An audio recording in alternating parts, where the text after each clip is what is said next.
This is WWE superstar Drew McIntyre, and you're listening to the WWE Podcast. The champ is the one that everybody wants, me. Becky Lynch is going to WrestleMania. Claymore! Austin 316 says I just whipped your ass. This is my iron. You're going to acknowledge me.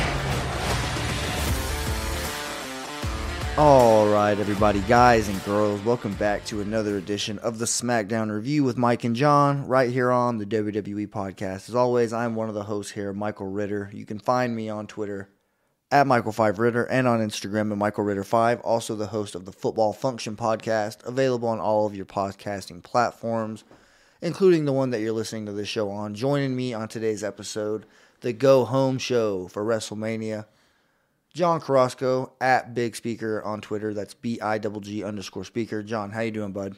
I'm doing pretty good, man. Appreciate you for giving me this shout out and everything like that. But I am definitely excited for this weekend, man. I'm definitely ready for tomorrow and everything like that. I know you got big plans and everything. So yeah, let's go ahead and get this thing popping.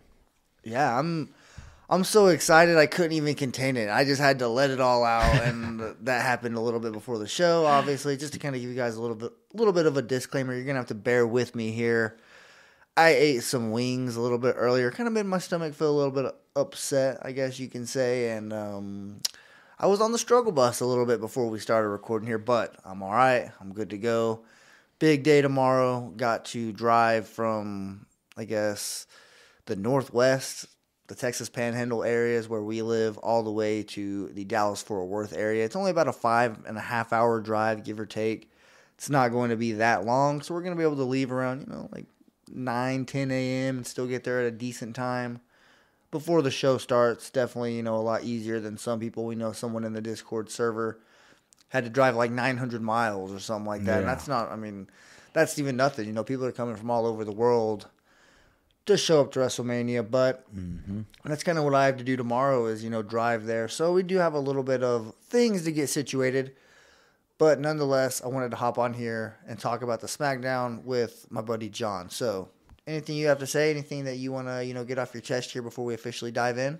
Well, not too much, but I did kind of want to plug this, like the new SmackDown tier that we have for our Patreon members and everything like that.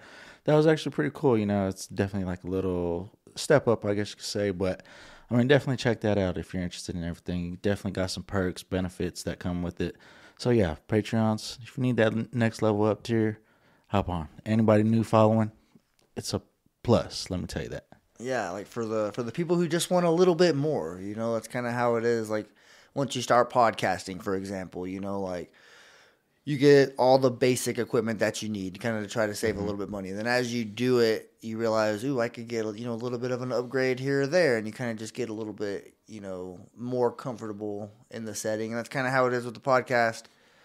Once you, subscribe to Patreon for a couple months, you're like, I want to do a little bit more. Let me subscribe up to that $5 SmackDown tier and get a little bit more benefits. So good little plug there for Matt and everything he has going on here on the WWE Podcast. But we do have a pretty jam-packed show here. Obviously, the Go Home Show here that took place on April 1st, 2022 in Dallas, Texas, the American Airlines Arena.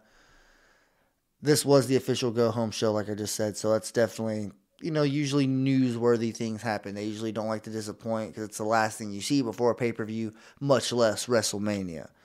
But not only do we have to cover this episode of SmackDown, we're also going to go through and give our quick predictions for each match on the WrestleMania card. So basically, it's going to, be a little jam-packed episode. So it might seem like we're rushing through, maybe not, to kind of make it seem like we could fit it all here in this episode. But either way, we're going to go ahead and dive in here. Segment 1 of this episode of SmackDown, and it started with the Andre the Giant Memorial Battle Royal. I'm a fan of keeping this off the WrestleMania card. It is basically like a WrestleMania season type thing.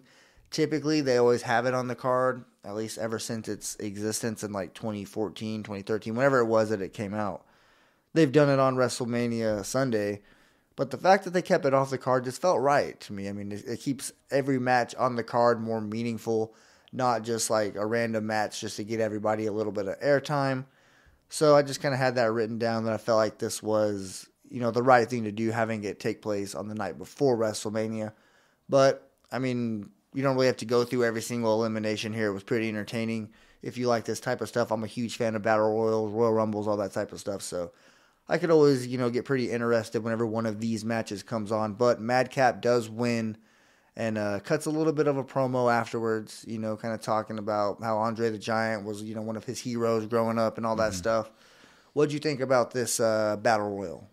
Well, I mean, at the beginning of this, man, I was already on the Madcap train, so it was good to see him follow through and get the win and everything like that.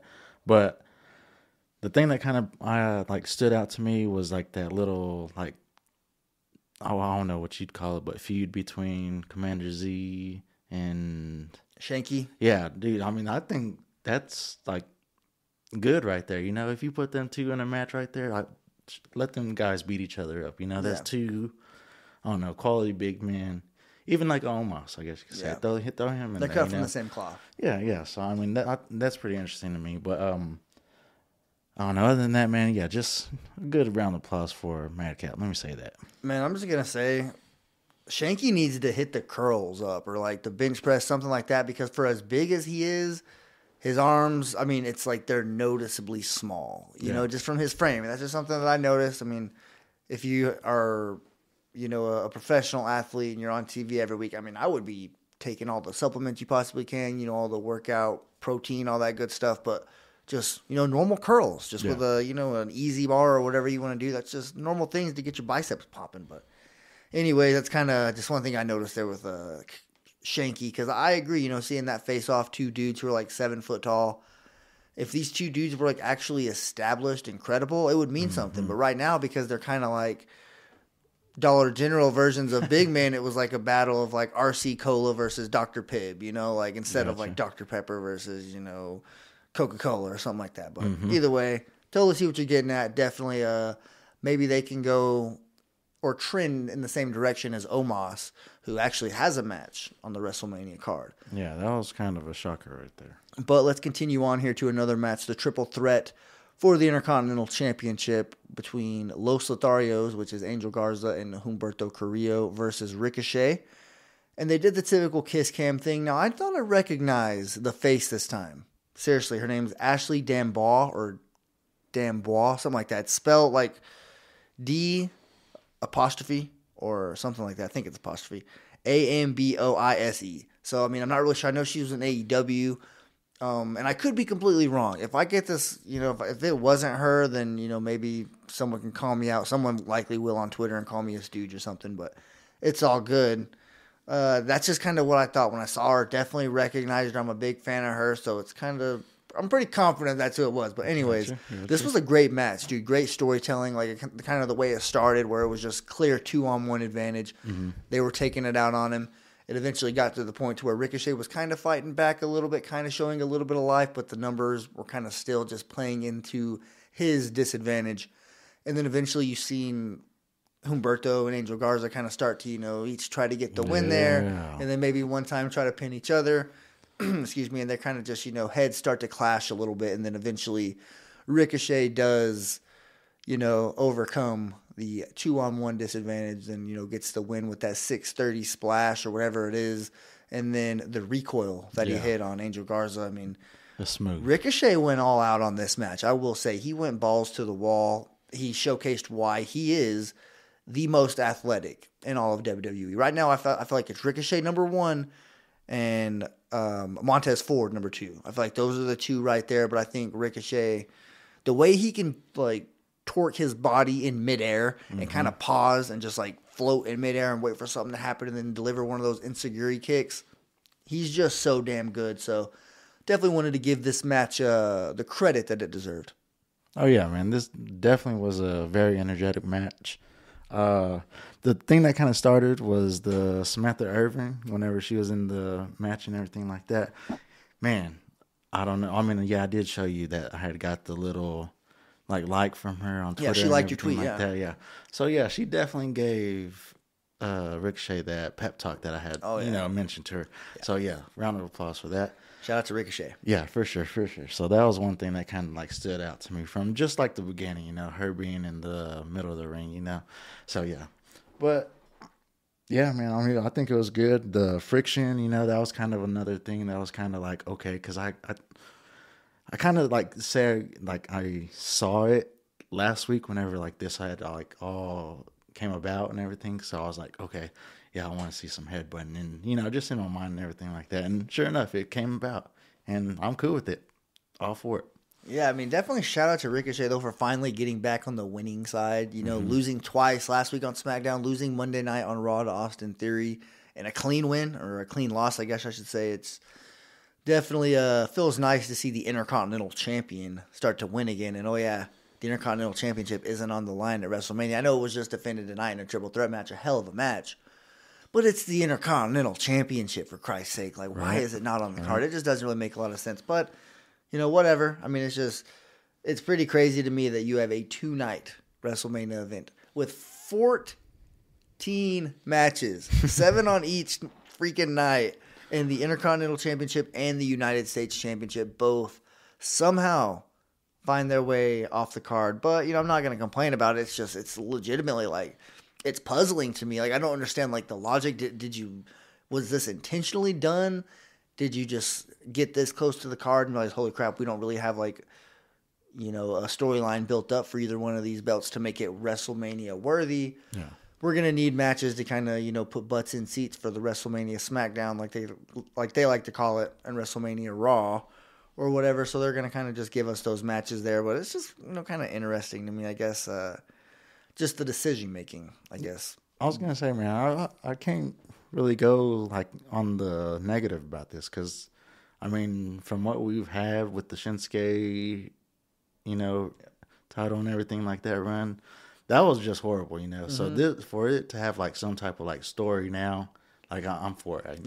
I kind of understand like not being in the WrestleMania, but like at least it's being defended. Yeah, the story has to build, and I think they're doing pretty. I think they're smack on with what they're going right now, you know. Kind of just takes a team apart and kind of puts, like, I guess you could say, two good competitors in singles. Yeah, definitely. But speaking of two competitors, or I guess two singles competitors who are in a tag team, we can move on to Sasha and Naomi versus Zelina and Carmella. This one really wasn't anything too special. I mean, Carmella kind of comes out strong. We do have Liv Morgan and Rhea Ripley kind of hanging out on ringside, just kind of watching Natalya and Shayna Baszler as well, just to kind of get you ready for this Fatal 4-Way match that's going to be happening probably on one of the kickoff shows, if I'm not mistaken. But, I mean, I guess we'll see what they end up deciding. But Naomi does win this match for her team with a split-leg moonsault on Zelina Vega. Anything you took away from this one? Not too much, man. I mean, I get it. You know, they're kind of just throwing them in there. You know, giving them a little build and everything like that. But I really didn't take too much from this one. I guess you could say just make Sasha and Naomi look a little bit stronger coming forward. But other than that, nothing for me. Yeah, we'll see if they have what it takes to capture those belts. We'll talk about that once we get to our predictions portion of this episode. But quickly moving on here to another thing that happened. It was Kayla Braxton's interview with Ronda Rousey. She was shown like training with Shayna Baszler in like a personal at-home gym or whatever, having a ring set up. It was just one of those things. Like Kayla Braxton basically said that she expected Ronda to be more angry, given like what's happened to her over the past couple of weeks with Charlotte Flair, and she just basically got like, like I'm not as on the same side as you are as far as like not liking everything that Ronda Rousey does, or just basically just being an anti-Ronda Rousey. Right. So I typically like to, give her a little bit of the benefit of the doubt and give her a chance at least. But dude, like, it's just getting old, like the whole like mom talk, like the whole like, I'm going to do all this and I'm going to go back to do this with my daughter. I'm going to show my daughter that I could beat Charlotte's ass, or all this stuff, So it's kind of just like we understand, but keep in mind, we saw Lacey Evans do this exact same thing. I know you're not too familiar with Lacey Evans, but eventually you'll be reminded. She'll come back at some point. She's done this whole thing. She fights for her daughter. She wants to show her daughter that women can do all the things that men can do, all this stuff. We've seen it. It's not the first time. It's not going to be the last time. But basically, Ronda Rousey doesn't need that, is basically what I'm trying to say. And it's just like it's to the point to where like when you see her on the mic, she's either gonna hit it out of the park, which is very rare, but she will, or it's gonna be a very mediocre type of promo, and that's kind of, I mean, it is what it is. She's not necessarily what's keeping this thing interesting. It's Charlotte, and Charlotte's kind of stepping her game up. She even did it tonight. We'll get to that here in just a little bit. I think coming up, she kind of cuts a little bit of a promo, but it was hard for me to stay engaged with what Ronda Rousey was saying. I feel like she's she's saying the same things over and over again, but just wording it differently, So I'm ready for this match to happen, and luckily, it's 11:08 right now Central Time where we are. It'll already be over 24 hours from now, so we will have a new, or I don't want to tip my hand a little bit. I guess we'll figure out who will win that match a little bit later. Man, this one is like you were saying, just like not too much for me, just because like I'm not the Ronda Rousey or Charlotte fan, I mean, it's kind of just Same here, yeah. I mean, it's what we got, So I mean, I definitely have to choose my side, I guess you could say. Charlotte, that's who I'm going to run with. I'll never go for Ronda, never. Let me tell you that. Never. Statement made. But I don't know, just my own opinion. But I just think, I don't know, dude. I mean, she, like you said, I didn't say like you said, but she's polished on the mic, man. So I mean, her build for all this stuff is just. That's what's making it, Yeah. So that's what's got me interested in any part of this. But, I mean, yeah, just ready for this one to kind of slide out the way, I guess you could say. Yeah, Charlotte's definitely carrying this one. You could just you could tell on her mic work, all that stuff. I mean, Ronda Rousey's been out of the business for like over a year, maybe 2 years. It's been a while since she's been back in the WWE, and just immediately being thrown into winning the Royal Rumble and being in this main event picture, co-main event, however you want to look at it, winning the Royal Rumble in the, the program with Charlotte Flair, who's the top woman in the company. So definitely not the easiest place to get thrown into, I guess you could say, just for somebody that was at home sitting on the couch playing mom to have to go be number one contender for the SmackDown Women's Championship. But go ahead. I was going to say, you figure, like being like her, the caliber of like superstar that she is, that she'd be more comfortable and everything like that. But yeah, you can definitely see like the like hesitantness and everything like that. And I guess you could say like the practice, and like you're seeing that she's having to do this. I mean, I'm pretty sure everybody does it as well, but like hers is more like mainstream, like they're giving it to us. We have to see this. So I guess, I mean, you give her ones, I wouldn't say her twos, but she definitely gets her ones. But keeping things in this same program, I guess we should say, Charlotte Flair does come out, and she says that Ronda Rousey is basically bluffing by acting like her anger is under control. And in reality, she's actually flustered about facing Charlotte.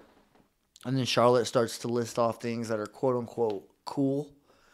She basically like references her winning and all that stuff, and then she says that at WrestleMania she's going to take Ronda Rousey to school and show her what cool really means. I mean, this was more of the like Charlotte's done a good job in this program, I will say.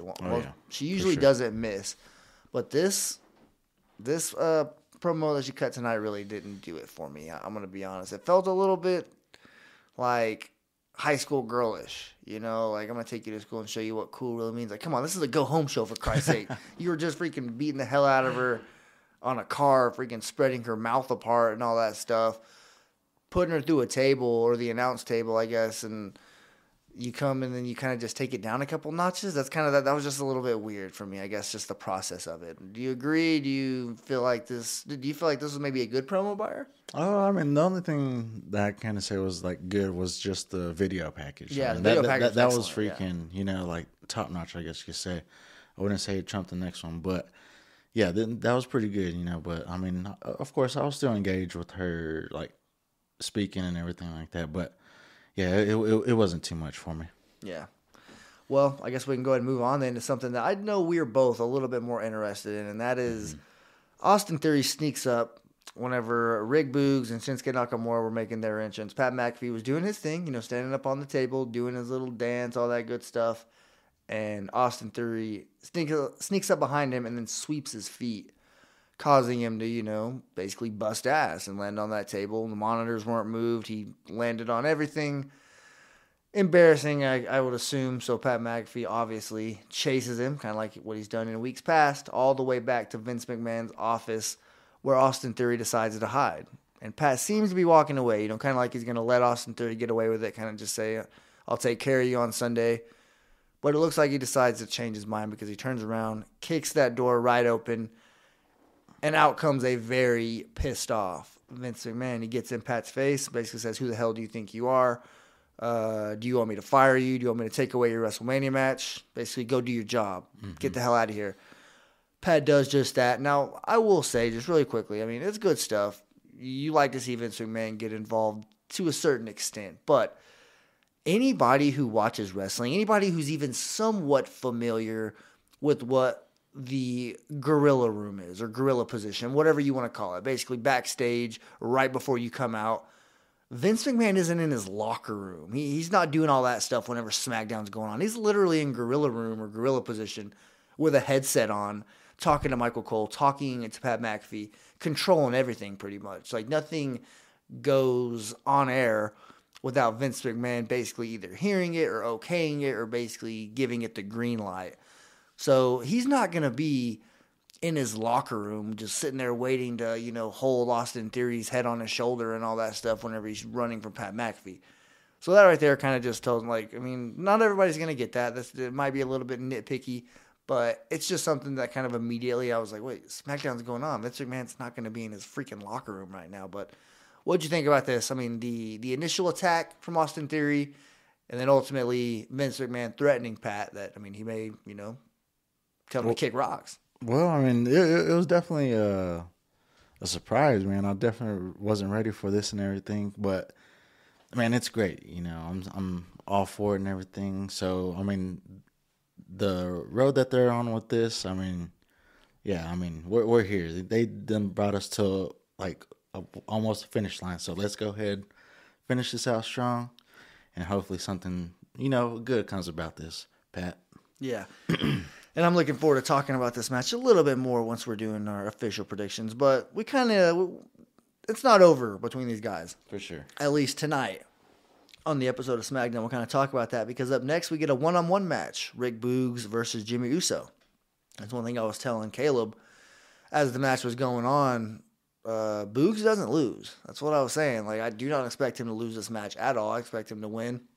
And if the match would have ended, I feel like that would have happened, but excuse me, the beginning of this match was basically just background music, essentially, for the Pat McAfee and Austin Theory's debacle, all that stuff that was going on. Mm-hmm. Michael Cole, they weren't even talking about the match. They were just basically saying, calm down, you're going to get him in 2 days. You can handle it. The Impact, well, who am I if I just let this dude continue to punk me and all that stuff? And he's like, well, you're going to be somebody who beats him at WrestleMania, all that stuff. Shout out to Michael Cole for being the voice of reason during all this, but Austin Theory does come back out during this match, and he actually grabs a drink from a fan and then throws it on Pat McAfee and then tries to just, walk away thinking he got the upper hand, and then Finn Balor comes out having Pat McAfee's back, attacks Austin Theory from behind, throws him in the ring. Go to commercial break. We come back. It's officially a 6-man tag match with the Usos and Austin Theory versus Rick Boogs, Shinsuke Nakamura, and Finn Balor. And pretty much, the whole time Pat and Austin are talking crap to each other. Pat's not even sitting down. He's really engaged. You can tell he's super tense and all that stuff. And after verbally going back and forth for the entire match with Pat McAfee, Austin Theory hits the ATL on Finn Balor and gets the win. And they nearly get into it again. Him and Pat McAfee, they kind of get face to face, and swole Michael Cole steps in the way and puts a stop to all that. Yeah, man, this one was freaking. Definitely change of direction real quick and everything. Just everything that was being involved, the Pat Austin Theory thing especially with the match going on. But only thing, why'd they have to pair Austin Theory with the Usos? That's kind of heels. No, I understand that, but gosh, yeah, dang, for you, cause I wasn't ready for all that, but gosh, dang. But yeah, other than that, it was good, man. I kind of feel.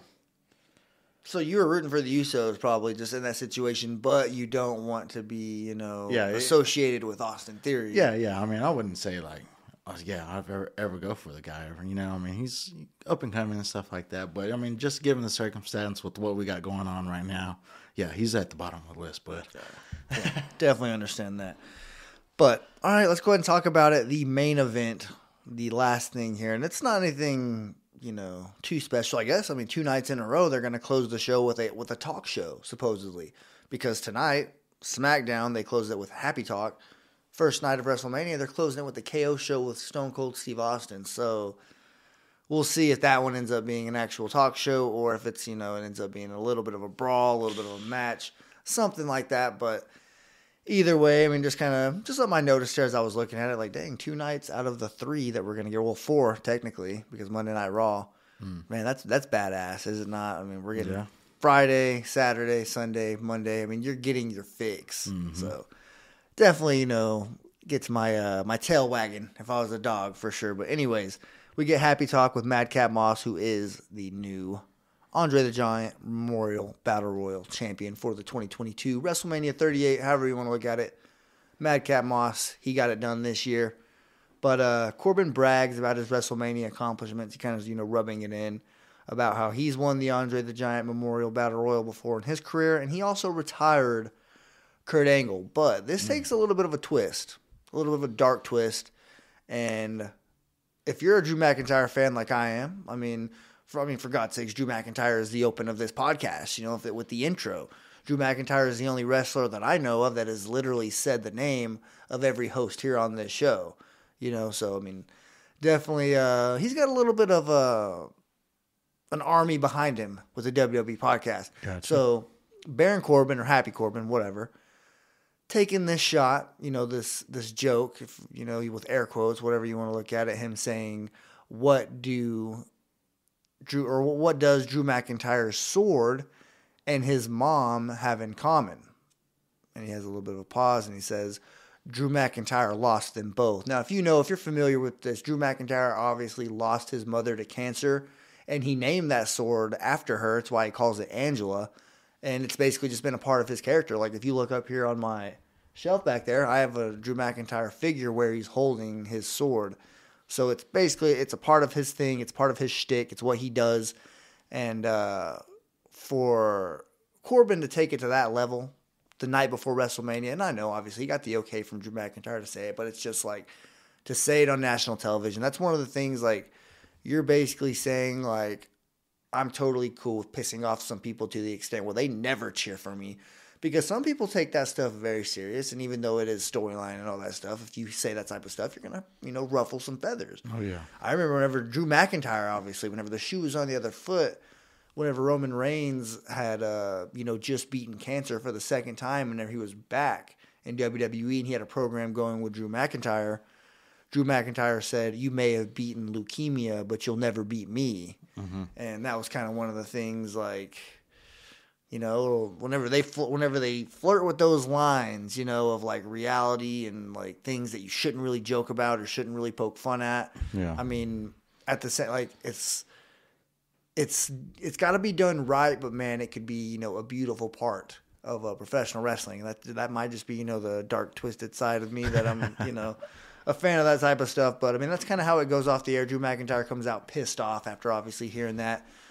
Madcap Moss tries to stop him from coming. He basically just swats him out of the way like a fly, gets in the ring, destroys the table, stabs the ring with his sword while the fire comes out, and you know, the show goes off the air. We eventually immediately go to the Peacock app, and that's when the Hall of Fame ceremony is starting to go on, you know, the signers and all that stuff. But I mean, what'd you think about this last segment?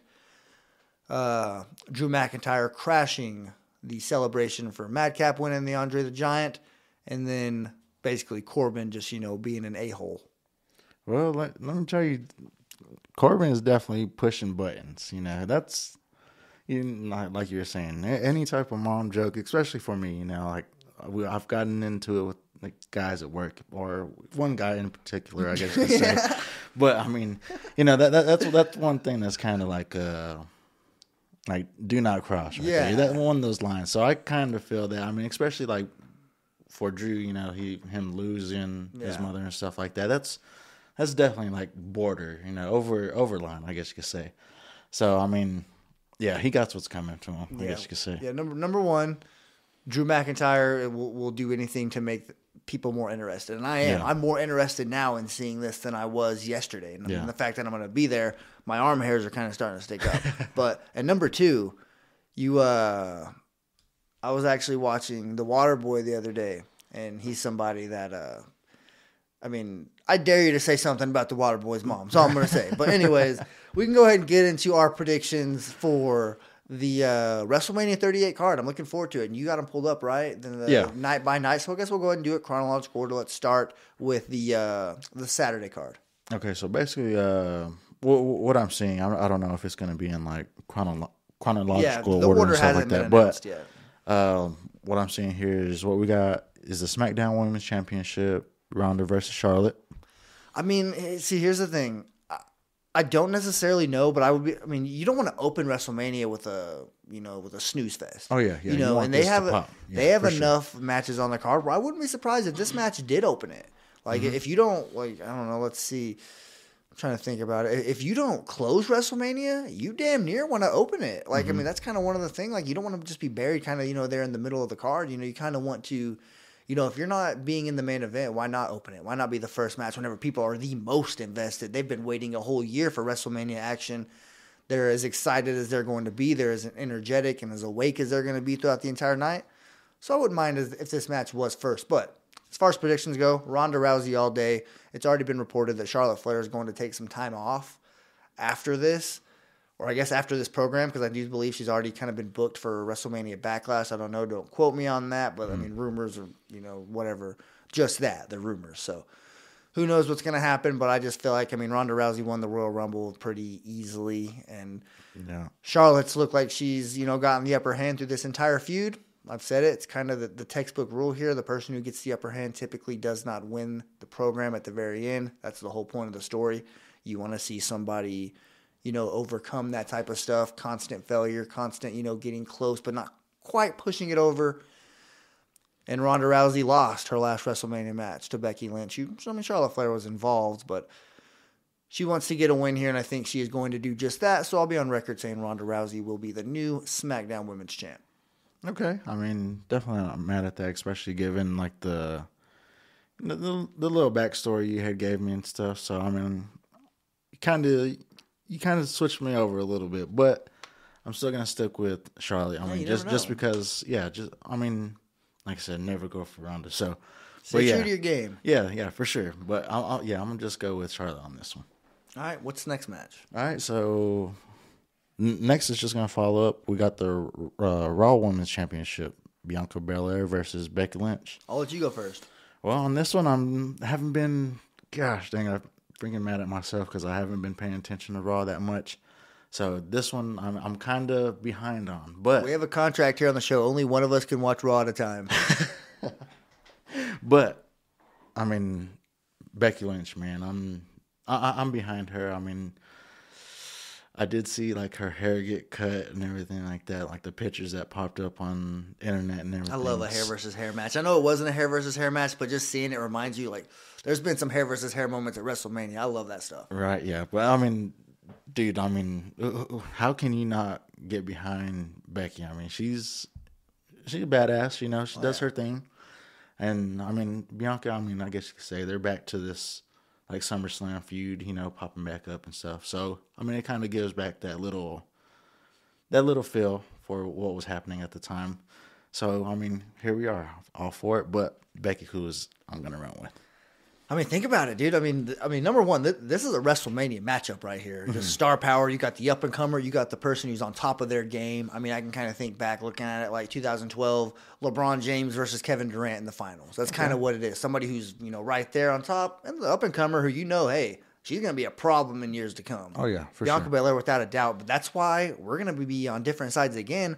I'm picking Bianca Belair, but only because, date it back, just rewind a little bit here, to our podcast that we had with Kanye Twitty, and I said that this is part of a grand scheme. This is part of a big plan that I think for Bianca Belair, where I think that, last year, keep in mind, who'd she beat at WrestleMania? Sasha Banks.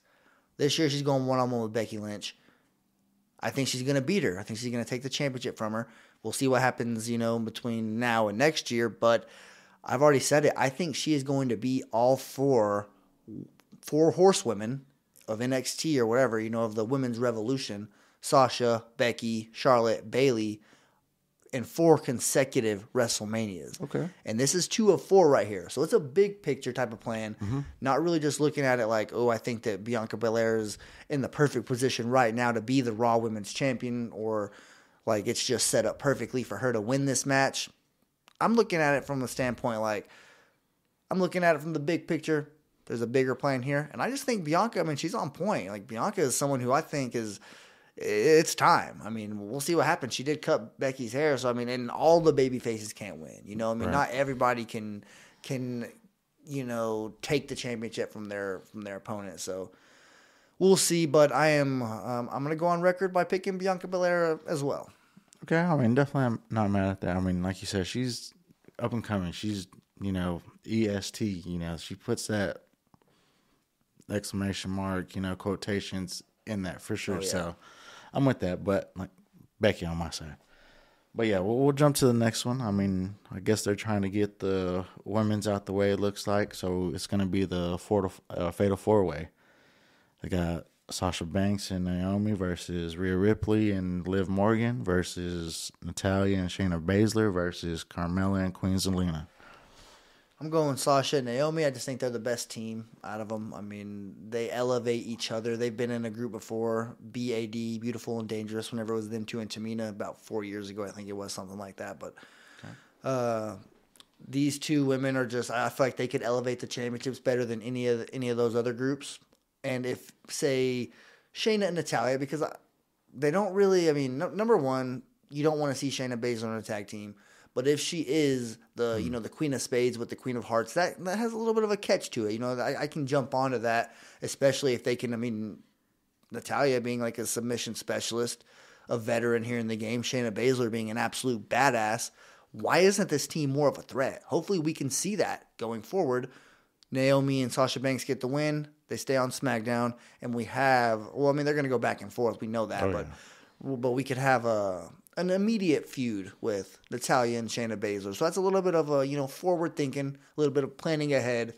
But just to answer your question, Sasha and Naomi are going to win the belts. Okay. I'd say I agree with that, just on paper. You can't say that these 2 aren't the best, out of the 4 or 3 other groups, I guess you could say. But, if I wanted to go for, like, the long shot, like Dark Horse, man, I'd really want to see Rhea Ripley and Liv Morgan win out of this, I know Liv kind of seems like she's kind of, like, not with the, like, scheme that Rhea has. Just because she's more of, like, the dark, you know. But, she's trying, I guess you could say, You could definitely tell that they have, like, some good energy whenever they're coming out on stage and stuff like that. So that's who I'd want to see win out of this one. I have this match as a potential very, I guess dark horse to blow the doors off. It's not going to be match of the night. You have Edge and AJ Styles going at it later on. You have so many other good matches who are, going to burn the house down. Mm-hmm. Seth Rollins and his opponent, likely going to be somebody who is no slouch by any means. But anyways, I guess we can go ahead and move on to the next one. Okay. It seemed like it's rolling pretty good because we're going to follow that one up with the SmackDown Tag Team Championship. So we got Shinsuke Nakamura and Rick Boogs versus the Usos. I've said it. I have had a hunch. I've had a feeling that they're going to drop their belts. And it is tough. It's tough to officially say that because, they're at a crossroads right now with this whole bloodline storyline. You have a chance to maybe make Roman Reigns stand out even more. What I mean by that is right now they're looking like their group's unstoppable. They have the tag team championships. They have the head belt, the Universal Champion, likely going to be an unified champion, whatever. We'll see what happens. But basically they have the top dog in the company. So it's good to have some credible goons with them who happen to have the tag team champions or championships. So are you going to set Roman Reigns up to basically be alone as far as like, dang, you guys lost yours, but I'm still building my streak. You know, that makes me even more like credible as the fact that like, damn, like these guys even lost their belts and Roman Reigns is still going. Or are you going to continue this, you know, group dominance? Are you going to continue to have them hold the championships and make the whole group be unstoppable? Because the Usos, I would believe it. As long as they're doing what they're doing, they have the chemistry that they have, I feel like they're going to be one of the teams that you can always just assume makes sense in the tag team picture or tag team championship picture.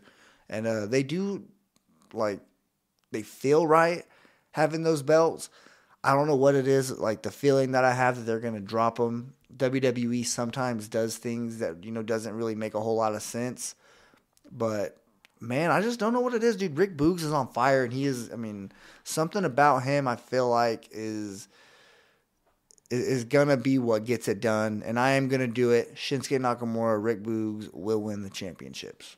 Okay. I mean, definitely not mad at that. You know, just given the fact, you know, that's a strong team right there. And then Rick Boogs, man, I would hate to be matched up with him just because, like, the way he be, like, bench pressing, you know. Gosh, you'll see him put his hands in places you I was don't about want to him say, put it seems a little bit uncomfortable in a way, you Yeah. know. So I'm kind of like, okay, I mean, do your thing, you know, maybe punt me a couple times, but gosh, dang, when you're going like 7 to like 10 times, like holding my woohoo, bro, that's kind of, you know. But I mean, other than that, man, I want to see the Usos, you know, hold everything. So I mean, I'm gonna go with them. Like I said, I think it's just like a hand-in-hand type deal. Whenever, like, I feel like it's going to be like one of those moments like we know whenever.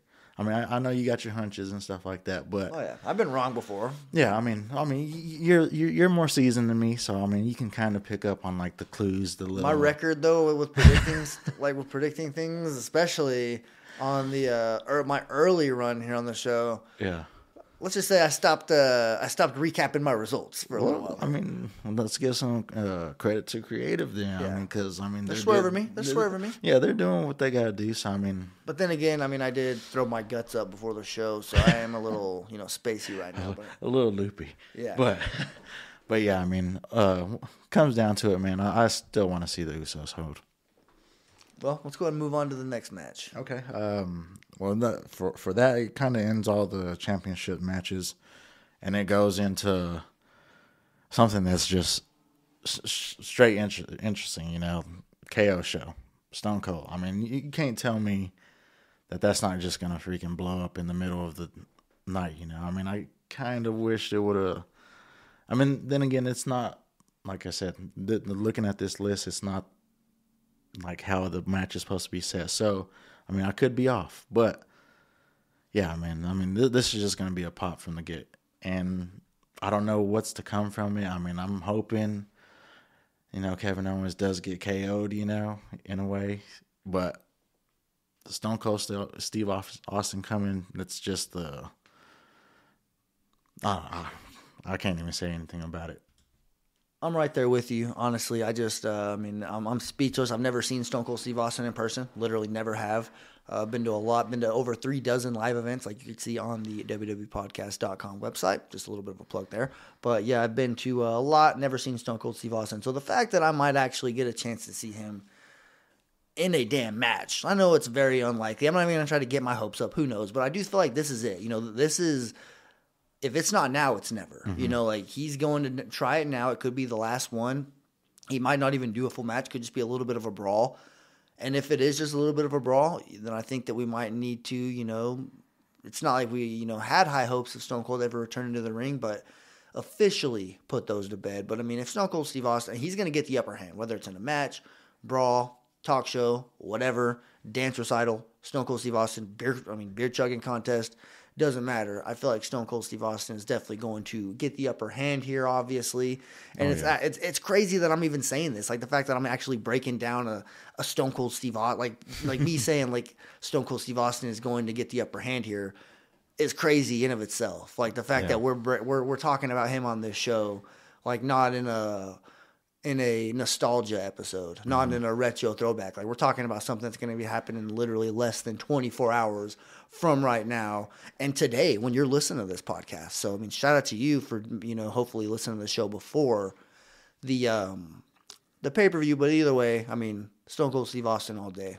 Oh, yeah, man. I mean, that's definitely going to be something to look out for. But we'll follow that up. We got the Rey and Dominik Mysterio versus The Miz and Logan Paul. See, it's tough because, they want to give the Mysterios their WrestleMania moment, but is them having a match like itself a WrestleMania moment? Kinda. You could consider that. I got to tag with my son at WrestleMania, and I don't know what their plans are with Logan Paul, but, I mean, something tells me that The Miz and Logan Paul are going to win this match, so I'm picking them. I'm on the other hand here, man. I'm not too much for The Miz, and definitely Logan Paul, man. He doesn't seem like too familiar with what's going on. Like Raw, he took the little, I don't even know what to call it, like little kick to the legs and stuff. Yeah, and he didn't really take that that bump to get set up for the 619 too good. So I mean, it's kind of like watching like a real amateur in the ring, so. Something I'm not too high on, so I'm going to go with Rey and Dominik on this one. Yeah, and as crazy as it is to say, and as unpolished as Logan Paul is in the ring, he still looks more like a wrestler than Dominik does. And that's the thing that gets me, dude. Dominik is just it's to the point now where I'm like, yeah, dude, I give it to you. I was talking to you about it, the storyline with Eddie Guerrero back in the day when he was a real little kid. He's been around the block. He's been around for a while in the wrestling industry. A lot of people have. That doesn't mean that you're going to be, a future world champion and all that stuff. So I just feel like I don't really know what it is. I mean, I am not a Dominik fan. I'll just go ahead and say that. But yeah, I definitely think Logan Paul and The Miz are going to win this. Not a Logan Paul or Miz fan by any means. They can both piss off in my opinion. But I mean, I do feel like they're going to win this match. So. Okay, we're starting off with a couple of hits and misses here, so I mean that's good, But we'll follow up with this next one. We got Seth Rollins and the mystery opponent. Any ideas? Well, I mean, it's hard to pick a winner when you literally don't know who it is, but I think it's gonna be Cody. It's gonna be Cody Rhodes, and it'd be weird to make him lose, coming back like that. Seth Rollins losing a match like that, I don't feel like it would hurt him by any means. He did have a pretty good WrestleMania record for a while there. I think it might have, taken a little bit of a hit, losing to Kevin Owens and all that stuff. But I do think that that Seth Rollins is likely going to lose this match, though, just with whoever they're bringing back. It's likely going to be, to put that person over. Gotcha. See, on this one, I'm kind of just like someone in the stands for this one. I can't really, like you said, can't really put too much on it. And I can't really of course, Cody Rhodes, he got signed and everything like that. So, I mean, that's definitely where all hands are pointing for right now, So, I mean, I guess we can go right there, just on the idea of it. But for me, I'd want to see Seth Rollins win, just because he's been going down the wrong path. He was definitely at that high point for a good second, dealing with the Roman Reigns, and then all the title contentions and stuff. But even with him and Kevin Owens, man, I would have rather saw them in that triple threat rather than Street Profits. Yeah. So I mean, it kind of just took a twist. But yeah, I mean, for this match, I would want to see Seth Rollins win this one. But yeah, we'll jump into that next one. We got the Drew McIntyre and Happy Corbin. Drew all day. He's going to kick out of the End of Days. He'll be the first person to kick out of it. He's going to beat Happy Corbin, and we might get a gimmick change from Happy Corbin because he hasn't lost yet in this gimmick. And I think his luck will officially run out here at WrestleMania with Drew McIntyre. Okay. I mean, I'm going to go with that one too. Drew McIntyre, just on this episode, dude. He freaking came out in that muscle shirt looking all jacked and stuff like that. I mean, you can't put nothing past this guy, I mean, yeah, you can always lose, but in this situation, no, I don't think he's losing. And then, like you were saying, I think it's going to kind of put a twist on Corbin and Madcap in a way, kind of start something fresh right there. So that's something I'm kind of looking forward to, just given the fact that they've been kind of butting heads on jokes and stuff. So,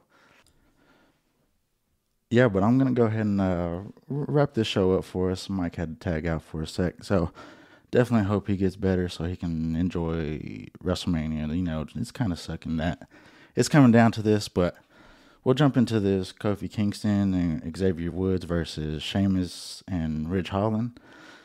Man, this one I'm going to go with Kofi, you know, and Xavier Woods. Hopefully they can kind of bounce back, bring back that New Day vibe. And, you know, Big E, he's still out, you know, so definitely big shout-outs to him. But the Sheamus and Ridge, you know, I mean, they're good and everything, but I kind of just feel as if, you know, Ridge, he has some more practice to do, you know, get a little bit more familiar with ring stuff. I mean, just because, like, the way his performance has been recently, you know, definitely putting, like, injuries on people and stuff, but yeah, I mean, not too high on them. So, yeah, we'll definitely go with the Kofi Kingston and Xavier Woods winning that one. And then that's going to go ahead and take us into the Sunday night. So, I mean, it's definitely going to start off pretty good. What I'm seeing here is that it's going to start off with Brock Lesnar and Roman Reigns. And, of course, we all know where I stand on this. Roman Reigns, I mean, he definitely has to back himself up. I mean, because all this running and stuff that he's been doing, have been for it. So yeah, I mean, whenever the Sunday night comes, I mean, this is definitely gonna pop. So Sunday night, beginning of the show, this is something that I'm gonna be looking forward to. And yeah, definitely want to see Roman Reigns keep holding that title. Definitely see how this goes with like the unification and stuff. But I mean, with the coming to an end, I guess you could say, I wouldn't mind like the story is still to carry on in just a little form, you know, not too long, not way down the road and stuff like that, but just a little bit. But yeah, I mean, ultimately when it comes down to this, Roman Reigns is going to hold that title. And what I'm seeing here, the next one, we're going to jump into the Anything Goes match between Johnny Knoxville and Sami Zayn. And like I said before, I mean, plenty of times. This is interesting, you know. I mean, it's made its way to social media. It keeps us involved and stuff. And like I said, not too high on Sami Zayn. I mean, but he of course, this is what he does. This is his profession, you know. Of course, Johnny Knoxville, he's going to come take a beating. So definitely kind of interested in what's going on or going to happen in all this. But in the long run, I am going to choose Johnny Knoxville to take this win. I mean, I know it's going to put a little damper on Sami, but I don't know. Johnny, he definitely has to pull this one out just to put Sami in his place, I guess you could say.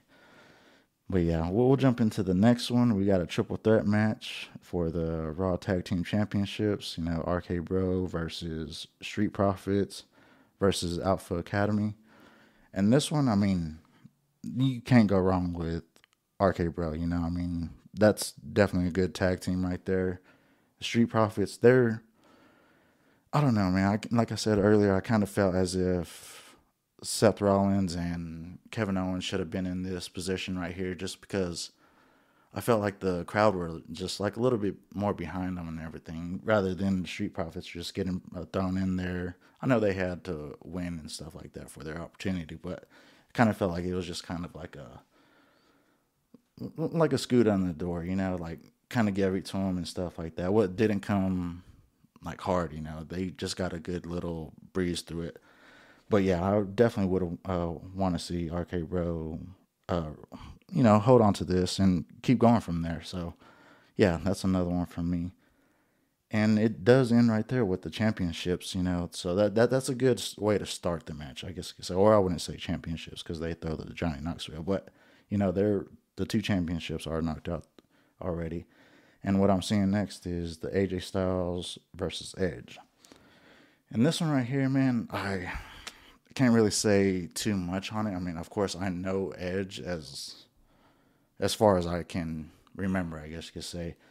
You know, so AJ Styles, he's kind of like the newer one to me. I mean, he's definitely good. I mean, definitely see what he brings to the table whenever he was like tagged with Omos and everything, and then kind of like when he was splitting. So definitely like interested to see like this bulldog AJ Styles that Edge is trying to provoke out of him and stuff. So yeah, this is gonna kind of be interesting, and I'm ready to see this one. But in the long run, I am gonna choose Edge, just to finish this out, just because I don't know, man, I can't go against them. I mean, this is somebody that I've known, a very familiar face. So yeah, definitely want to see Edge pull this one off. But yeah, and then the next one I'm seeing Bobby Lashley versus Omos, and this one was kind of like